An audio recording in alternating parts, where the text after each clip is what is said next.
Hey guys, it's Pop and Jacques Slade here, and today we're taking a look at the Microsoft Surface Go. For those that aren't familiar with the device, the Surface Go is Microsoft's version of the tablet, a lightweight PC that's really made to travel with you from place to place, but it can also serve as a full-on PC for the right person. The model that Microsoft sent over is one of the two configurations that are available. While I will not dig into the details, suffice to say that the more expensive version with 128 gigabytes of storage and 8 gigabytes of RAM, which is what you see here, is the model you want to go with. It has more storage, it's faster, and it'll provide an overall better experience when you use it. And speaking of using it, there are a few things you'll want to get to make sure you have the best possible experience. The first of those is the type cover. While you can technically use this device without the cover, I think most people, especially those who opt for the more expensive version, are going to want to get it.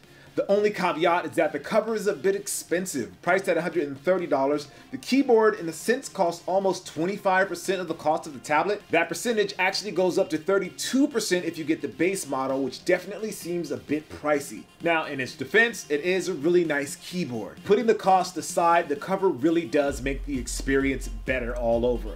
I know I personally type faster on a hardware keyboard than I do on an on-screen keyboard, and the addition of that glass trackpad just makes the experience better. Microsoft also offers a Surface mouse and the Surface Pen. While both do work really well with the device, I don't see them as necessary. I would recommend those more along the lines of the type of work that you do, or like some of my friends, they prefer to work with a mouse over the trackpad, and I get that. Now, getting back to the keyboard, you should know that it is a smaller keyboard, not like you would use on a desktop computer or even on the Surface Pro for that matter. You do get used to it pretty quickly, and after a while, I didn't even notice the difference. Okay, now when using the Surface Go, I think the best way to get the best out of it is really to temper your expectations. That sounds weird, but this is made to be a light portable device that you can carry around all day. It isn't a powerhouse machine that you're going to use to render 3D graphics, edit video, or run crazy games at crazy frame rates. However, you can do some light gaming, edit a few pictures in Lightroom, and maybe some video, but don't expect to take things too far. This just isn't built for that, and anyone buying it for that purpose is really setting themselves up for failure.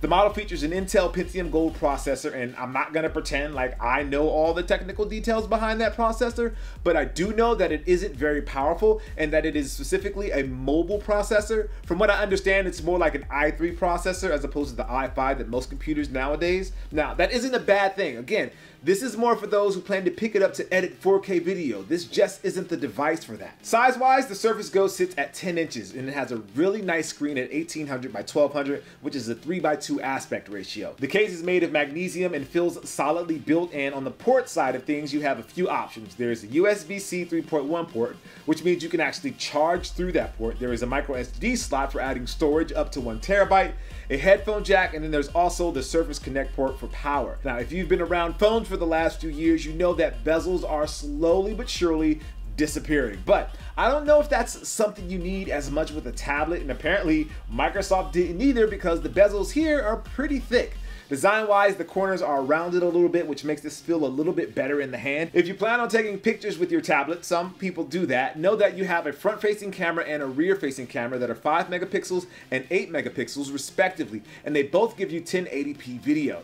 There is one mic and some very, what I would say, are okay speakers. One of the cooler things about the Surface Go is this kickstand. Now, this is something that you are going to use on the device pretty extensively, and with it, it has a ton of travel, which will enable you to go from, say, using it sitting down to type or to watch videos, to, say, using the Surface Pen and creating your latest digital masterpiece. All right, getting through all of that, you may start to wonder, who is this device for? And the answer to that is really anyone. Now, I know that's a really broad stroke, but the device really can do most common things. Common tasks like browsing the internet, productivity apps like Word, Excel, or whatever else you use in that world are going to work like a charm. Even though this is a small device, it does run a full version of Windows 10, so you can technically install all of your favorite Windows apps on the device. So if you say love the Adobe suite of apps, you can install all of those on the device once you take it out of S mode.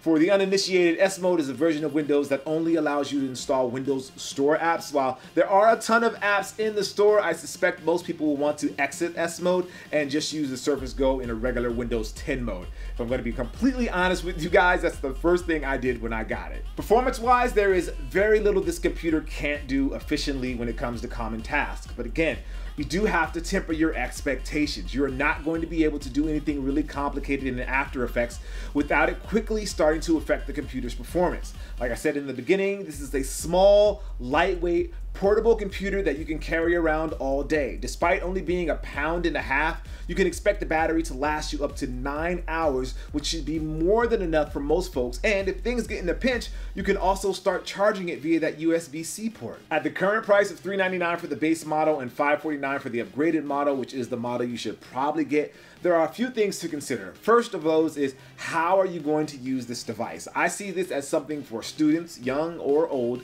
business people that don't need a ton of power, or someone like me that can use it as like a mobile editing device when I'm out and about. All in all, it is a pretty solid device that I think puts a W in the win column for Microsoft.